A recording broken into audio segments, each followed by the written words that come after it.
Hello বন্ধুরা, আজকে ভাবলাম প্রকৃতিক দেখতে দেখতে কিছু কথা বলে ফেলি।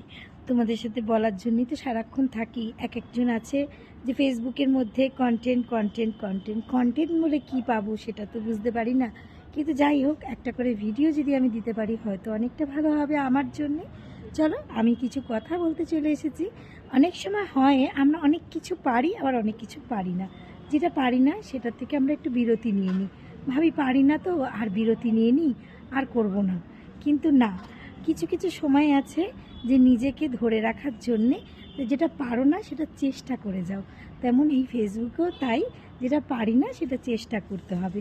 আজকে আমি এখানে কিছু হবে, কালকে আমার ওখানে কিছু হবে, কালকে এই বন্ধু কিছু বলবে, কালকে ওই বন্ধু কিছু বলবে, কালকে এই মানুষ কিছু বলবে, কালকে ওই মানুষ কিছু বলবে। কিছু মানুষ আছে যে বলতেই থাকবে, তাদের শেষ আর হবে না। তারা নিজেরটা ভুলে যায়, পরেরটা মনে রাখে। তা যাই হোক, সেই পরেরটা মনে রাখলেও তো অনেকটা ব্যাপার। তাই ভাবি যে ঠিক আছে, চলো, মনে তুমিও রাখো, মনে আমিও রাখি। তুমি বলতে পারো, আমি বলতে পারি না, এটাই তোমার আর আমার মধ্যে পার্থক্য। যাই হোক, সব সময় তো সব কিছুই তো শেখা যায়। তা চলো, আমি আজকে এটাও শিখে নিলাম যে একটা ভিডিও করতে হয়। তা আজকে ভাবলাম কি ভিডিও করবো। চলো, আমার বন্ধুদের সাথে এটাই শেয়ার করে নিই। যে বন্ধু ভালোবাসে সে বন্ধু দেখবে। টাটা বাই, ভালো থেকো সবাই।